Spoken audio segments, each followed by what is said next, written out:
Hello, I'm Cheryl Willis Hudson. And I'm Wade Hudson, and we want to welcome you to another segment of Just Us And. We're so happy today to have an opportunity to chat with bookseller and distributor Yusef Harris. Yusef Harris is owner of Akiba-Lan Images, a bookstore located in the historic Jefferson Street in Nashville, Tennessee. Yusef established Akiba-Lan Images in 1986 while he was a doctoral student at Vanderbilt University and also while teaching at Tennessee State University. Alkebu-Lan Images is one of the leading Black bookstores, Black-owned bookstores, and booksellers in the nation, and it serves as a distributor. Welcome, Yusef. Well, thank you very much, and good morning to you. Good morning. Pleasure to be on your show. Yeah. Thank you. So, what inspired you to start a bookstore? Well, as a psychologist, as I was teaching at Tennessee State, I recognized that we need to have a venues for expanding and developing our self-esteem and self-concept, and that's sort of like been my motivation to begin with. Is that our self-esteem and self-concept is oftentimes lowered for various reasons, but it can be enhanced and empowered. We start learning more about our cultural heritage and history. And I felt like through books, as well as other products that reflect Black culture, that we can begin to expand our self-concept and our self-esteem so we can feel better about ourselves, more secure about ourselves, and be able to go forward and advance our life purpose and pursuits. So the business kind of evolved along the way. I didn't really start to open up a bookstore. I started as I had an opportunity to buy some property near the campus of Tennessee State University. And once I bought the property, then I said, well, I need to make something of this. But it was initially a good investment opportunity, I thought. And that's kind of like been my survival strategy. It has been my survival strategy over these past 35 years, pretty much, is that I own my property. And I think that's important in trying to build an institution that we have to own our land. Mm-hmm. And a lot of times bookstores, especially small Black businesses, we don't own our property and we have to leave after a certain amount of time. And so that's been, I think, very valuable to me in that I was able to own and purchase a property. And then the books kind of evolved as well as other products along the way.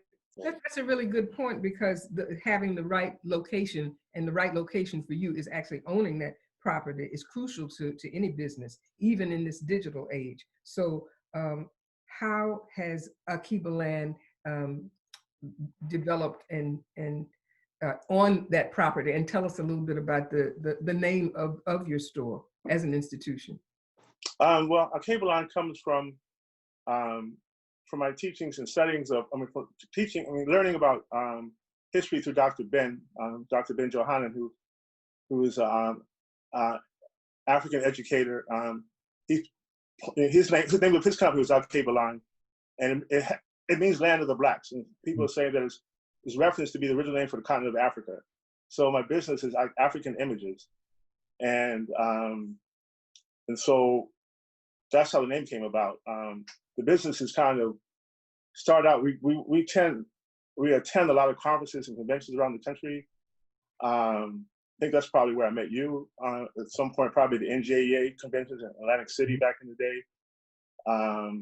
We go to a lot of conventions, and we do book fairs around the country. And that's kind of like helped to advertise the business. So we go to these places, we meet people, and then people eventually come to Nashville to come by our store. We meet people at different places. They order books from us. But so that's kind of the way we have grown, in that we travel a lot. And a lot of these events that we go to, we're the only ones selling books. Right. You said, what are some of the steps that you had to take to actually organize your store and set it up? Because I don't think most people know how a store is actually established. So what are some of the things that you had to do to really get your store started? Well, it was a trial and error method, pretty much, because I didn't have a business quote unquote background. I didn't take business 101, which I think a lot of times, most instances, we haven't taken business 101, and it shows in the way we do business. But it was basically a trial and error kind of method. I felt that for me, I think the value of Black bookstores is that we focus on our culture, heritage, and history. That's the niche that we have. You can't go to Barnes & Noble and find what you can find at a Black bookstore. So we have to stay history focused, culturally focused. Our books, as you well know, our children's books are very valuable. And to talk about reading and having children's books, I think you can develop an audience for that. And right now, you see a lot of grandparents buying books for their children, a lot of parents buying books for their children. So I think you have to first decide, what aspects of books you want to carry. We can't be a Black Barnes & Noble. Right. We have to recognize our value to the community, our value to our children and families. So we have to recognize that this is what they need. They need certain types of products, and we have to be smart enough to recognize this is the food that our community needs. Right, right. So what is the process of getting the books from publishers? I mean, yeah, that's a very good question, because it's like people want to open up a store, but they don't know what to buy. Right. And so that's part of the reason why we've been able to assist small businesses in telling them who want to sell books. So you can buy from us. We'll tell you what to get. You don't have to worry about trying to reinvent the wheel. Trust me, I'm gonna trust you. And so this is what you need, because the average person doesn't know what books to sell. And then sometimes a book distributor might say, buy these. But a lot of times, book distributor also is only going to sell you what they have, obviously. But a lot of times we don't have the time to take out to spend time working with customers to develop that kind of market.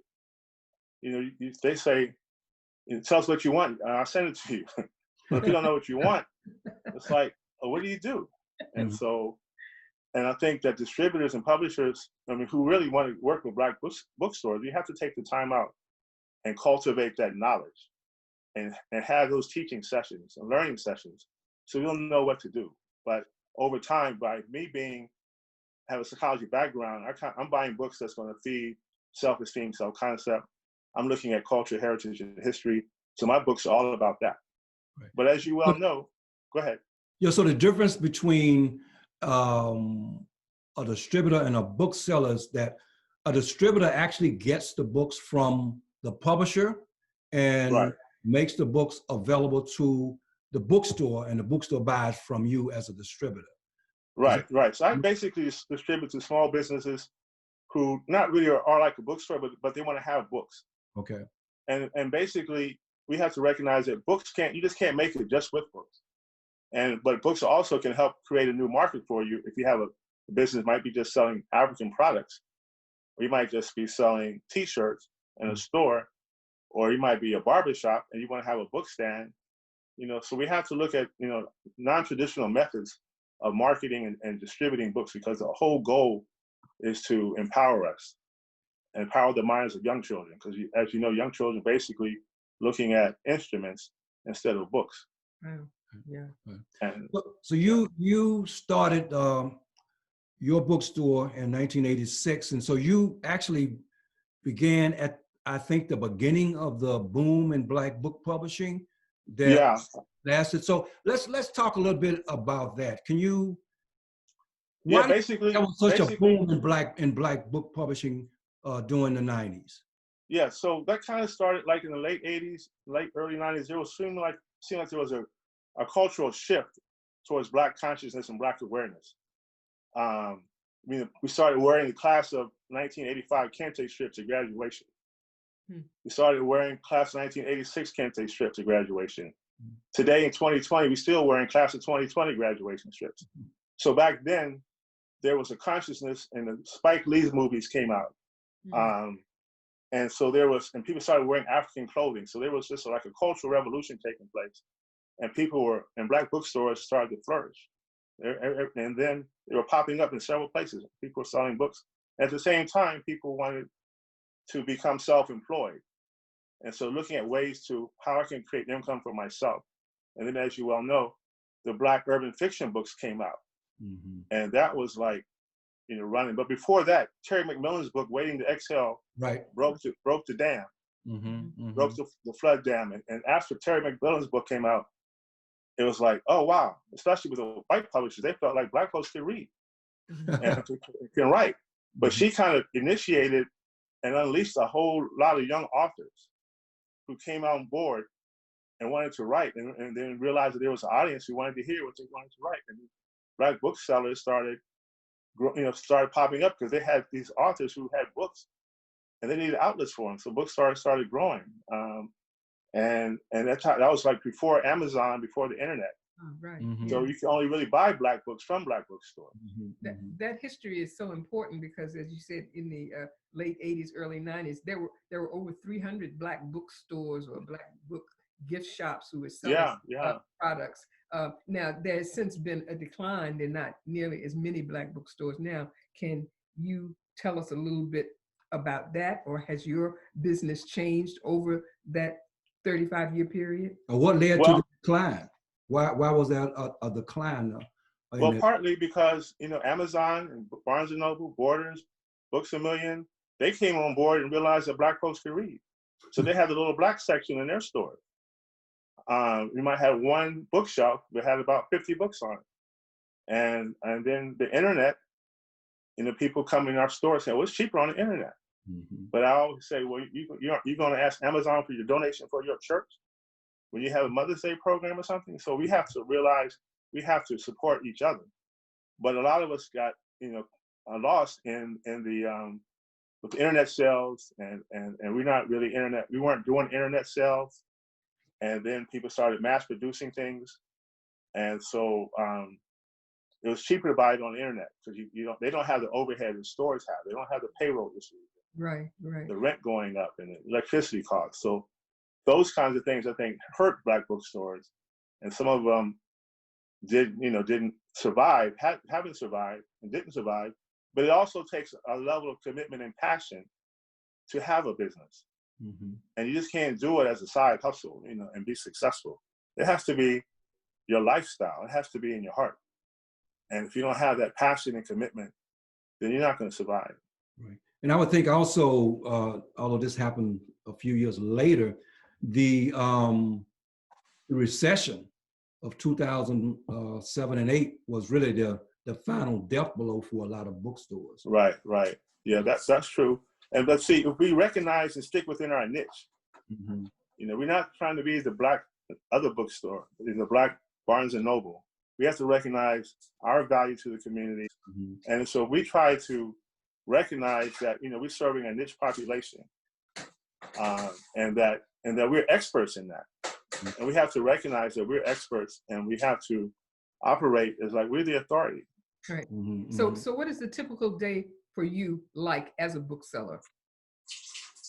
That's a good question. So it's sort of changing back and forth, but right now I'm working towards developing book lists to distribute to schools.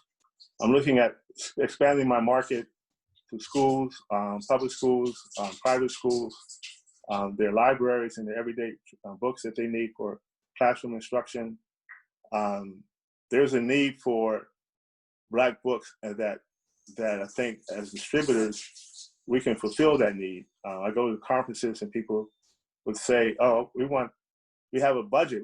We can't find Black books. And I say, well, I'm here.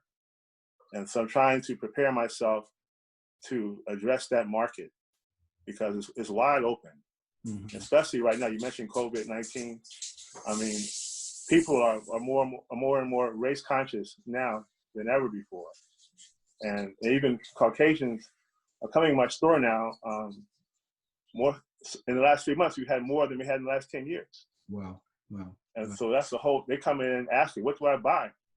I show them 15 books and they say, okay, wow. Anything else? So it's like, there's a hunger, among different populations of people for the books that we have. And so I'm working, trying to, fulfill that market and be prepared to address that market. And I wanted to ask you too about ebooks, because people are asking about ebooks. And I think that we need to look into putting our books on the ebook level. Right. Especially with COVID, people want to press some buttons and have a book in front of them. You know, so well, let's talk about the COVID-19 pandemic. How has it impacted your business? well, it's had a great positive impact. I mean, because people are buying books on racism, recognizing the need for diversity. So we're getting more and more customers than I ever had before. I mean, I'm doing record selling right now. And people are calling from around the country saying they want to support Black bookstores. They don't want to buy from Amazon. They want to support Black bookstores. So I have people calling from, you know, all parts of the country ordering books. And they might just order 1, 2 books. And I'm saying, and that's what it takes for us as Black people. We have to support each other. But these are Caucasian people calling, asking books about racism. And so, and all those books were out of print for a long time. For about 30 days, all those books were out of print. And so, now Ingram is printing books for Hachette Publishing, distributing, because they can't print them fast enough. Right. So what kind of adjustments, though, did you have to make because of the pandemic and the shelter in place and all of the policies that were put in place? Well, basically, you know, we're wearing a mask. We're trying to clean the store every day. Cleaning the store every day, not trying to. But basically, we didn't have a whole lot of adjustments. We stayed open. We've been open the whole time. Oh, okay. So we've been blessed. I said we were an essential business because we sell alkaline water. We sell a lot of health products. Okay. And it said that, you know, actually the mayor said if you sell water, you can be open. Right. And so I've been open the whole time, and you know, but we do some curbside service. People come to the door. We go outside and give them the books. We're doing a lot of mailing. Our mailing has increased. You know, we're sending books out every day.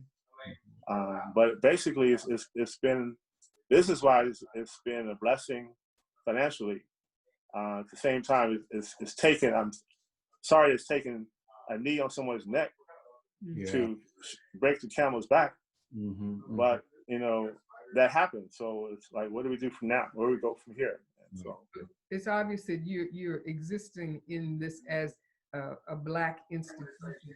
You've been in the business for over 34 years, and I guess you really already answered the question that I was going to ask next, which was, what changes have you seen in the marketplace, and also as a result of the pandemic? Is there anything else that you want to add to that? I see that, you know, people are asking for, basically right now, it's going to be a lot of homeschooling taking place, and a lot of need for curriculum that parents are needing. So I think that as bookstore owners, we need to start consulting with people to be able to provide curriculum for parents. And at the same time, I recently co-founded a nonprofit organization called the National African American Literacy Institute. And what we're going to be doing, one thing we're going to have next year is we'll have a National Black Reading Conference. And I'm going to say more about that later. And I want you all to be there. But we're going to start trying to work with churches and local organizations, neighborhood organizations, as far as developing reading programs.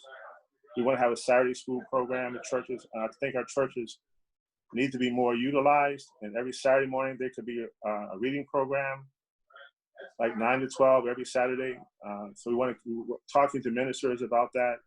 And the nonprofit is going to be supporting that. So I'm working with trying to expand things outside the store in the community and start being more action-oriented to change behaviors. And so we have to start early, working with our children, teaching them the value and importance of reading, and recognizing that if you don't read, you don't succeed. There's a school-to-prison pipeline, as you well know.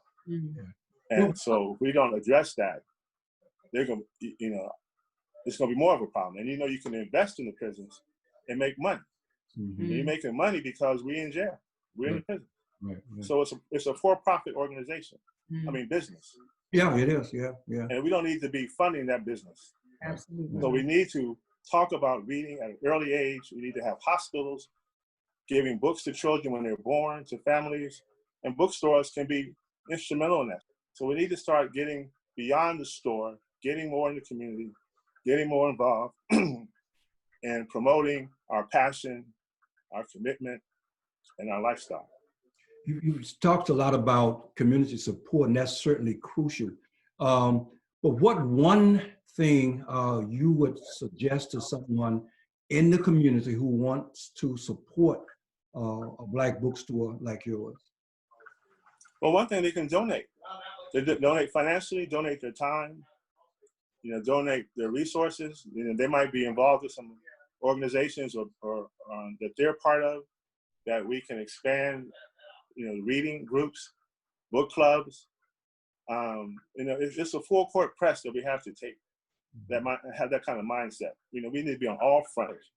This says a lot about your commitment to education, to family literacy, to literacy throughout the community. So tell us again, Yusef, how can our viewers learn more about Akiba-Lan Images, and how can they contact you, learn more about what you do in terms of building community, in terms of supporting your organization as a Black bookstore?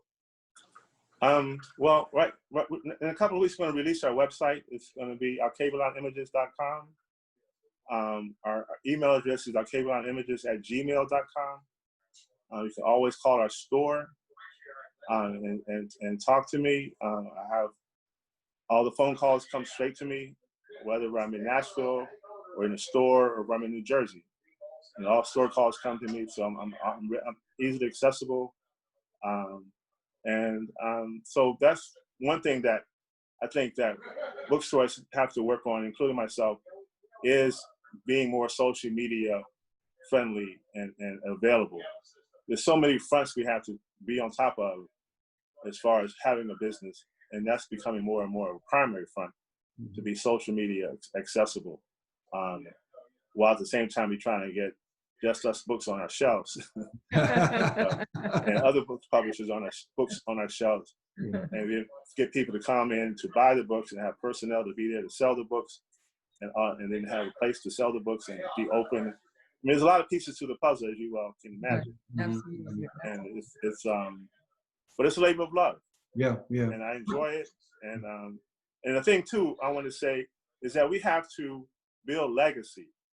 We can't just, when I pass, business closes. We have to start laying the foundation. I'm glad to see you have your daughter involved. My son is involved. We have to have our family or friends involved in maintaining this, because 50 years from now, you want to hear about Just Us books. Right. And Akiba-Lan Images still going strong. Right. And a lot of book authors, when they pass, you can't get their books anymore. I can name you 10 authors right now. Their books the family's getting the books aren't available for whatever reason. And so we have to recognize that we're here for the long term. Right. And not going to close down when we get tired or want to retire. Right. Well, before we get to the lightning round of the interview, I want to ask you this one last question. You talked about how business has increased because of the response to George Floyd's brutal murder and the interest across the board in social justice. I've also heard other Black stores talk about how, they have seen sales increase tremendously. So my question to you is, what can you do? Are there steps that you can take to leverage and maximize, what's happening right now so that you can continue to grow your store? That's a good question. I'm trying to evaluate, how do we take what's going on, build upon that. I think that getting back to what I said earlier, we need to just continue to recognize the value of reading and how valuable that is, and then look at curriculum that can be created to expand what you have. And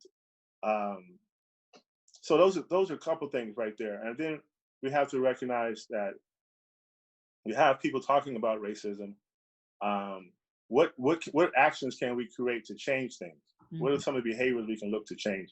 So we probably need to sort of like identify what those are, and then address those concerns, issues, as because we want to do more than just read.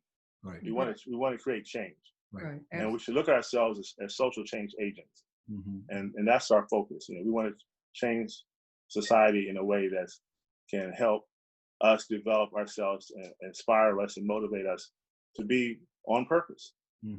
Well, thank you so much for answering these questions and re-emphasizing, affirming the need for institution building and distribution of products, affirming literacy in the community. So now we're at the lightning round of our interview, which is just a couple of questions that we'd like to ask you about things that are not necessarily related to the book business, but maybe also. So if you can just answer a couple of questions, the first thing that comes to your mind, okay? Sure. All right. So what book has impacted you most? Well, Miseducation of the Negro, I think, is up there at the top, because of the importance of recognizing, you know, what we can do for ourselves, recognizing what is education and what is miseducation. We oftentimes think, you know, we need to go to college and get a job, but we haven't learned anything, and so we haven't learned to create our own opportunities. And we graduate with advanced degrees, and we're out filling out applications. Right. And so that's a miseducation. So I think that's one of the books. Right. Who is your favorite author? That's a toughie, right? Yeah. A favorite author. You mentioned Dr. Ben earlier. I mean, he's more than an author, but he's a historian. I like the works of Tony Browder, Iyanla Van Zant's works. Very important, inspirational, motivational.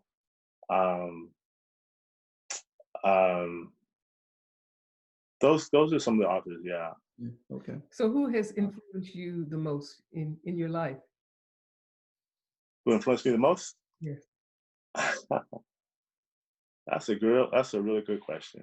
I think I get influenced by the work that I'm doing, and the opportunities that exist from doing the work that I'm doing. So I kind of get support and motivation from that, and then I put it back out there and it comes back around. Wow. So that's sort of I would say, in generally, that's my motivation. You know, to do the work, I'm passionate about it, and I see things that can be improved upon. So I get motivated to create change. And so it's not so much a person, but it's just an environment of things that I'm connected with that inspires me to want to keep going. So sometimes I pack up my van and drive down the highway and set up at an event and work all day. and because I'm trying to deliver the word, you know, in a sense. I think I'm on a mission. We ran into you, I mean, over the years, so many times at different conferences around the country. And I don't think people realize how much of an investment in time and energy and effort and obviously finances to take books, you know, across the country so that people who would not ordinarily have access to them can have an opportunity to buy them. Right. Yeah, that's what's happening. You know, it's that's what I'm saying. It's on a mission. You know, we go to Texas, we go to Seattle, we've been to Detroit, Chicago, San Diego, Oakland, all around the country. Driving down the highway, sometimes we fly in places, and you know, to get there on time, to be there. Like I said, I used to see you in Atlantic City. Yeah, I think at NJA back in the day. And a couple other conferences, you know, and sometimes we might be the only Black folks there selling books. That's right. So what is your favorite food or dish, Yusef? So I don't eat beef or pork, so I like a lot of seafood. Salmon is up there. Rice and beans and salmon. Kale, spinach salads. That's a good one. Sound like my wife here. Yeah. She eats a lot of salmon too. Oh, crab cakes. You got to mention crab cakes. Oh, yeah, that's a good And one. being from DC, the Maryland crab cakes are like number one. So you from DC? Originally? Yeah, I was born and raised in DC. Yeah, Okay, I left there and went to school in Atlanta, then came to Nashville for graduate school and been here ever since. Okay. So what is a great night out for Yusef Harris? What does it have to include? Wow. So I guess I like going out to eat. It's a nice restaurant, maybe here. Sometimes they have music playing and live music. So just relaxing that way is the goal, to find those kind of venues. They don't exist a lot in Nashville, so that's why I'm always traveling to other places. And since the pandemic, I have been here for 5 months. And it's been an adjustment. Because I'm usually like 3 weeks out the month, I'm out of town. Right. So when you're not working in the store and with your distribution business, how are you most likely to spend your time? Well, so I travel. I like to travel, obviously. So I've been going to the kind of Africa several times in the last 3 or 4 years. So I like planning trips like that, and just experiencing the culture in other countries. But at the same time, I'm trying not to do business, but oftentimes I end up buying stuff there and looking at the books that are available there and seeing if Just Us could be in Kenya starting a publishing company. Authors in other countries, there's no publishing. Right. There's no ways of publishing books, and they want to get stuff published. Right. So it just seems like there's constantly, business coming up, and it's hard to try to find time to just be still. But I'm trying. That's my challenge. I'm working on that. Right. Well, listen, brother, we want to thank you. This has been wonderful and very informative, and thank you for sharing your story and your passion for not only institution building, but your passion for your people. And so thank you. And we also want to thank the viewers for tuning in for another segment of Just Us and we invite you to tune in for our next segment. And remember, good books make a difference. Thank you, Steph. Thank you. All right. Thank you very much. I like that slogan. Good books make a difference.